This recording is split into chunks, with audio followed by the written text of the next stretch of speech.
And what is going on, everybody? Welcome back to another episode of the Designated Players and MLS podcast. The not so deep dives continue, and we are over to the Lone Star State to chat Houston Dynamo with our friend Andres from NoodleTime. How are you doing? Andrew, thank you so much for having me once again, man. I'm doing pretty good.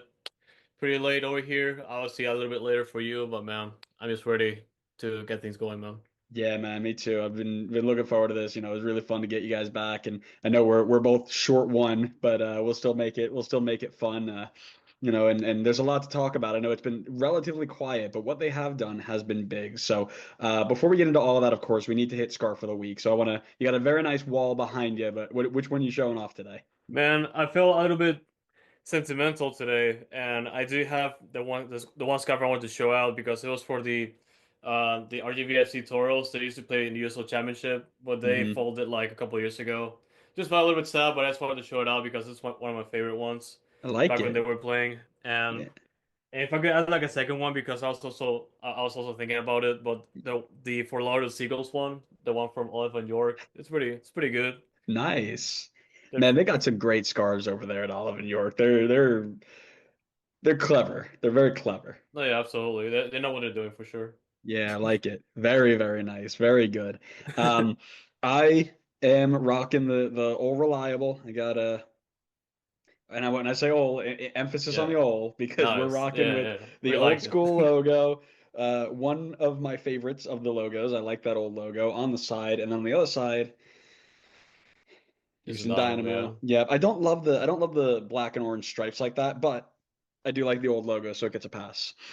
Yeah, me too. Uh, Everyone likes it. Yeah. So all right, let's jump into this. Listen, Benny Ball never dies. We know this. It is a well and true fact, and it is well and alive in Houston. After a fifth place finish in the West, they had an unceremonious end to their playoff runs, thanks to what I'll label as mental mishaps from two of their star players, who are then ousted on the back of an intense PK shootout versus Detroit City in the Open Cup, and a PK shootout loss against Toluca in the League's Cup. They also were knocked out by the Crew in the Champions Cup in the round of 16. And as we were alluding to, their two star players in the midfield are gone. So in 2025, it'll be interesting, but they are ready to compete for trophies in both the Leagues Cup and the U.S. Open Cup, which should be really, really fun. Your thoughts on the 24 season? How'd you guys feel at the end of it? Just gonna get started on the bat, and of course, our tournament play has not been stellar whatsoever. Of course, the one big thing being the Open Cup losing against Detroit City at home. It was a very bad game, even though we were fielding most of our starters. It was just like a miserable game for us, and it was a great game played by Detroit City, and I was particularly upset about that. And also the way we went out in Conca Champions, that's also same thing. Obviously, I guess the crew is gonna be a little bit more difficult, but it happened that way.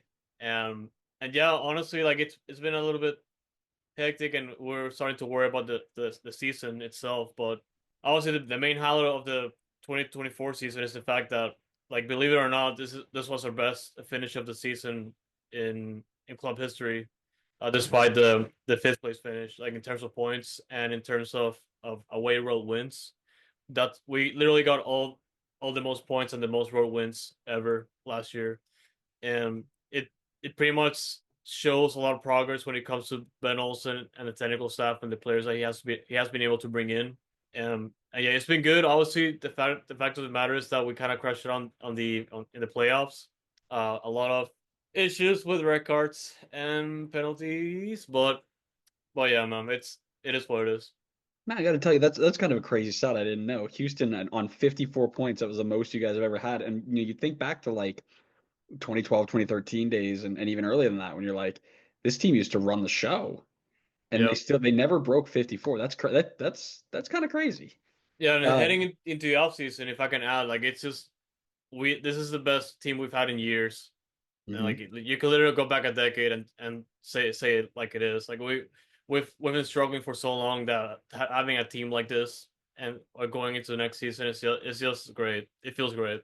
Yeah, man, I'm glad because I think every team, no team deserves to be like Chicago or San Jose, where it's like you're just miserable for a Yeah. decade. Like nobody, like I'm a Jets fan, right? Like I've Oh been no, through that on my own. oh, Like I know what it yeah. feels like. Nobody else deserves that pain. So I'm really glad that Benny Ball could bring that back to you. We loved him in DC because we were able to beat him a lot in DC, but it was really good. But listen, we were talking about before. It's been relatively quiet on the front of transfers. You're talking about a lot of players out, and we'll talk about those in a little bit, but not too many have come in, but there have been some interesting roster mechanisms used to acquire players. Your thoughts on the best addition so far? Yeah, we've only added 4 players to the roster this offseason, and most of those are just like young players that are just looking forward to get minutes. Obviously, the main highlight being Jack McGlynn, a national team player, a 22-year-old that already has like over 100 caps in MLS with the Philadelphia Union. I'm 100% gonna take that signing every day of the week. For 2 million, 2.1 million dollars, absolutely great. Like even though they get like a pretty good chunk of the sell-on clause, it's great for us. And this is a profile that fits our needs, especially since we lost Coco and Achache. So I feel like he's gonna contest for the starting spot already, just based on the experience and our needs right now. But Yeah, but yeah, that's like our best player that we have right now as yeah, of the man. offseason. Yeah, couldn't agree more. I mean, at first I was talking about Eric Dueñas. I was like, oh man, it'd be interesting to see how he fits in because the midfield's kind of crazy. And then you go out and drop 2.1 for Jack McGlynn, which I personally think is a steal. Like I was thinking he was double that at least. So really, really, I think it's a great get for him and for Houston in general. I think he's going to fit in really well. I know Benny Ball loves his possession style, and Duenas was supposed to be like a step in that direction, and McGlynn is even more of a step in that direction. So I'm really really excited to see how he fits in there. And that left foot is just magical, isn't it? Like it's just so good, Yeah, he so scored a good. free kick against us last year. Yeah. Yeah, so I guess we're getting that. So now he can't hurt you. He can't Right. hurt you anymore. Right. Oh man. Well, listen, that's a great addition, and it replaces a lot of players who have moved on. There are a lot of people to talk about in this category, but the biggest loss of the season, who's it got to be? Yeah, I'll say like both Coco and Achacha are just like our biggest losses of the offseason. Obviously, there's a lot of reasoning behind it. The main highlight is just the fact that Hector Herrera, after 2 years with us, 2.5 years with us, is just gone like that. And for one part, it kind of sucks because it's been a player that has shown out for us, particularly last year. Well, the season before last year, that was his breakout year for us, and he was just able to break our own records. He was able to break Bryce Davis's record of having the most assists in a single season. And even though this past season wasn't the same as that one, like he also like a big presence in the team. Like his experience was just invaluable. But unfortunately, like as it is in MLS, it's a business, and he's getting he was getting paid a lot, and because of his injuries and all that, he didn't play all season long, and that was most of the reason why he was just let go, outside of the red card in the last game. But that's a different issue, just based on what Pat said already. But yeah, and Coco, man, Coco was a little bit unexpected compared to Achache because we felt like he was going to be here for another year maybe. But at the same time, I believe he was wanting to go at this point, and of course Houston was just wanted to get a return, and they were able to get that when he was sent to Pumas by that. Apparently, it was a pretty good amount, sizable amount for that, and I just hope it gets used by our next DP, which we can talk about later. But yeah, those are probably our two biggest losses of the Mhm. of the roster. Yeah, man. I'm also going with Coca Cataskia, but I've said this on so many of these not so deep dives so far. I don't mind moving players on, but why did it have to go over the over to Mexico? Like these are the teams that we are trying to make not as strong so we can beat them in Conca Champions and beat them in all the other things. Yeah, And it's like, oh yeah, here's one of the brightest players, in his prime and it has a really really great motor about him. Yeah, just have him. Like why not?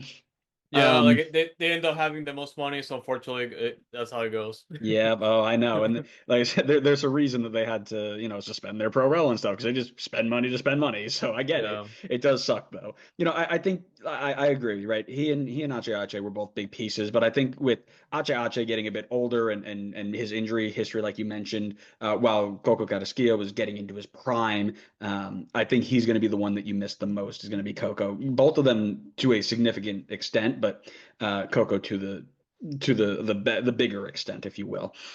But yeah, listen, there are spaces in this team for players who step up and do really well for themselves, maybe that we won't be expecting. Do you have a player to watch or maybe like a breakout player that might be coming down in 2025? Broken Reigns, man. Broken Reigns. The situation with the midfield, obviously, that's gonna open a lot of gaps. Him and Jack McLean, they're gonna it might go either or. So I'm guessing they might either get paired or they might just switch around with Artur or whatever happens with our midfield situation. Because I believe if we would get a designated player at this point, it might just be like a playmaker of sorts. But Broken Reigns, like he was just getting more minutes last year compared to the year before, and I feel like he's just ready to be more involved with the first team. He's gonna be our most significant breakout player. Hopefully, it's kind of like that when it came to Griffin Dorsey, just breaking out for us totally. And oh yeah, I'm just ready to see him like tear out our midfield for us. Man, you got to be reading my notes or something because we've agreed on everything so far. Yeah, I am it's it. I am huge on Brooklyn Reigns this year. Actually, when we started prepping this, and I was like, okay, well, I got to start thinking about these teams. Houston was not the first team on the list, but Brooklyn Names was the first name on the sheet. Like this, I am almost over the moon for this guy because I can see it now. Like he was behind Coco Gaudsky, he was behind Ache Ache, and he started off the season playing in if I remember, he was playing in the CONCACAF camp. Blah, blah, blah, blah, CONCACAF Champions League and Yeah, doing well, and then he kind of never really got into it and kind of just fizzled out. But now you got Coco gone. Now you got Ache Ache gone. You're bringing in, Duenas. You're bringing in McGlynn. But this could be the year where he's like, okay, it's a three-man race for two spots. Like he's just got to be one of them. So go out and do it. And I'm really, really excited to see that because he was, there's a lot of hype around him, and I understand why. I watched him play, and he looked so solid. So I can't wait. it's gonna be great, man. Like I'm looking forward to it. Yeah, yeah, you and me both. So let's keep our fingers crossed and hope that that it comes true because I've had a couple Yeah. of breakout players that have not broken out and have actually gone the other direction. So hopefully that doesn't happen here. But listen, we've got all these players coming in, coming out, lots of questions around, potential signings that may be coming in. But what is the one big question that's still left about this team that you've got? Yeah, the biggest one right now is just the designated player situation. Since we're rolling out with a two designated player and four on the 22 initiative spots, we still need to fill out a designated player spot. And this also happened after we got rid of Sebastian Ferreira. So it's gonna be a matter of the designated player because I feel like as soon as we fill out that out with a playmaker, we're gonna be contenders because we've for the most part we still have the core like when the team defensively speaking as well. Like we're still defensively sound. We only need to find our way to goals and just get to create those opportunities because we were just unable to be in those windows of opportunities to just capitalize on games already. And I feel like that's one of the biggest reasons why we lost some points and positions in the standings at some points. But yeah, I feel like a playmaker, maybe like some sort of midfielder that can just like get the ball going and just like tear it down the midfield for us, like offensively speaking, it's gonna be great for us. And that and the winger situation, we do have a couple wingers that are still injured, obviously Anali and Quinones, depending on how their recovery is going. One or than the other are still still doing better than that. But yeah, it's a lot of variables still, but the most important one is just the senior player. We need to figure out the situation now and hopefully before the season starts, but we'll see. Yeah, mine's right along the same lines, right? Like the CM, the center mid, that is the spine of the team. It controls the style of play, controls the pace of play, controls everything you do in your team. And replacing one of them is tough. Replacing both of them in the same window, especially at the quality of Coco Carrasquilla and Ache Ache, was is just an insane thing to think about, right? Those were guys that you were like, all right, locked in, don't even think about it anymore. If you had to replace Coco Carrasquilla, it was like, okay, that's somebody we can kind of feel out, give three or four people a chance and see what happens. Now you really have to fix that spot from the start. And it's going to lead, in my opinion, to a transition period. Like you're going to have to figure it out. You're going to go through some rough patches. Are Houston and specifically Benny Ball ready to deal with that transition period? And how long will that take? Because that will have a really big impact on where this team finishes this year. It might take a little bit. Like I do trust Ben Olsen and the staff, just based on how they were able to put out results, especially when it comes to players and turning them around. We've had like players in this team, in this current team, that we didn't expect them to be starters, but we look at them now, like over like a year or two later, and they're literally our starters.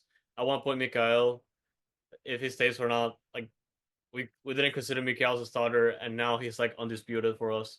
Mhm. And him and Dorsey are just like two big examples because there were players that were just like written off almost immediately, and they're now important pillars for the team.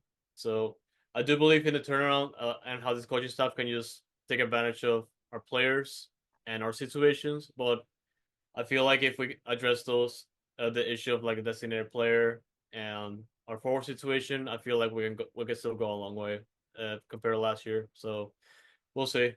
I'm looking forward to Yeah. it though.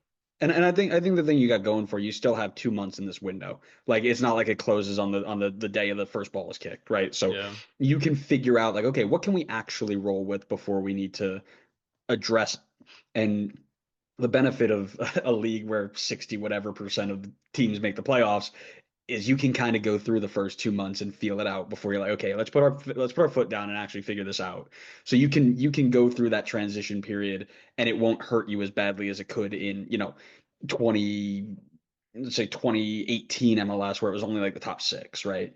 So I think that it's one good thing you've got going for you, but at the end of the day, they're gonna have to finish somewhere, and we're gonna have to ask you, man, where is this team finishing? Where are you predicting them to finish in the table?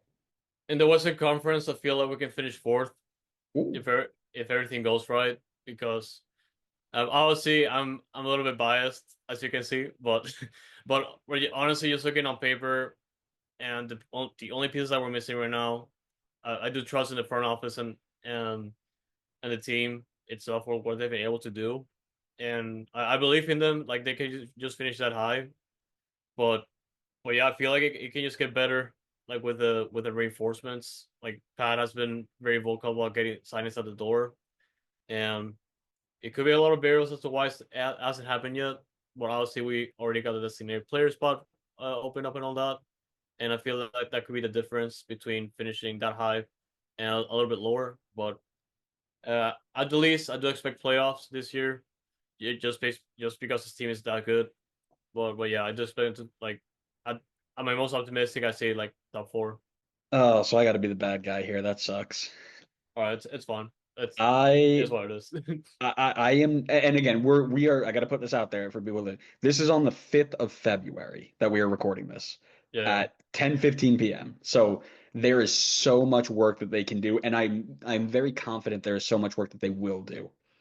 But at this very moment, I don't think they've improved drastically from what they were last year, and I don't think, and I do think that a lot of other teams have in the West. I'm not sold on Andrew Tarbell, which seems to be at the moment the number one goalkeeper, unless my thoughts have walked away a little bit. yeah. Charles the Um, number one. But yeah, yeah, like it's yeah, but he's the opportunities that he's got. I believe he's a great keeper, and he deserves a shot that he's got right now. So I still believe he's our number one. yeah. Like I said, I am confident that he can take a step up. But I remember watching him. I believe it was in Austin, and he was playing against Red Bull, and we came back from like 4-1 down, and two of the goals went through his hands. And I watched him play a little bit outside of that.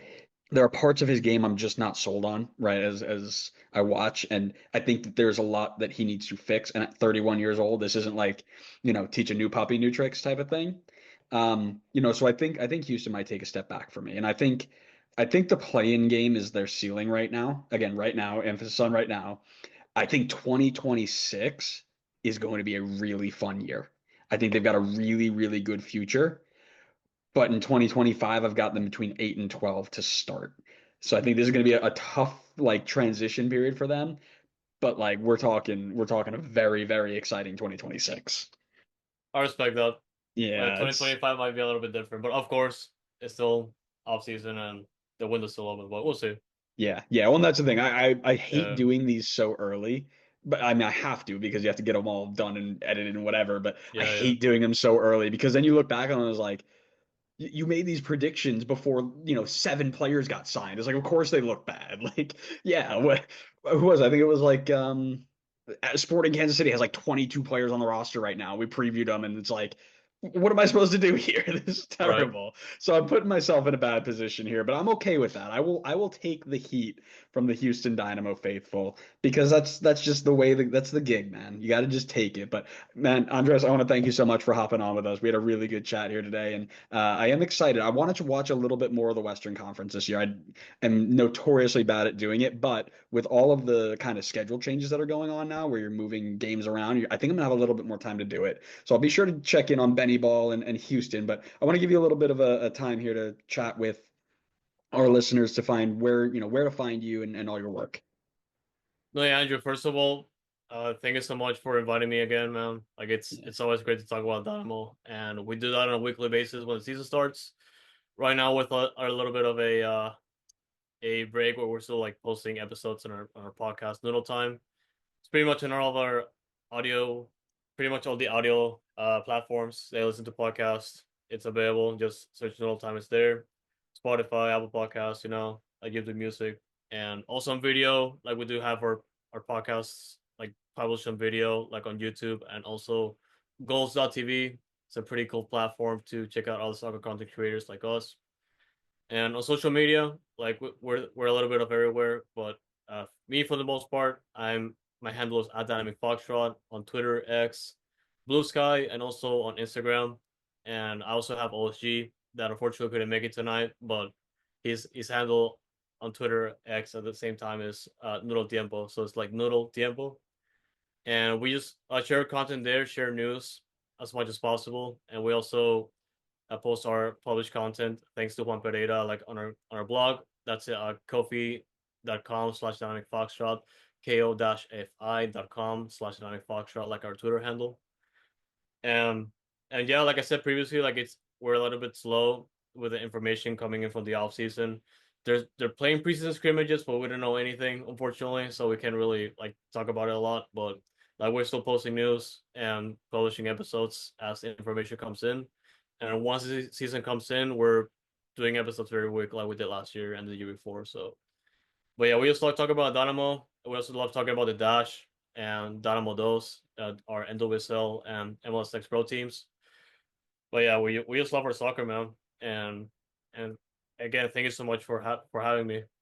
Yeah, and if you guys couldn't tell, like when they say they love their soccer, they're not kidding, man. They go. I've seen them do their, I love your kind of like post game when you're at the stadium. You're doing your whole like breakdown at the stadium. I love that. Like that is one of my favorite parts. So guys, Thank you. go give them a follow. Go take them in because as we have been stressing on every one of these, this is the not so deep dive. If you want to deep dive into anything more of this, you go check them out on their own because we don't have all of that sort of time.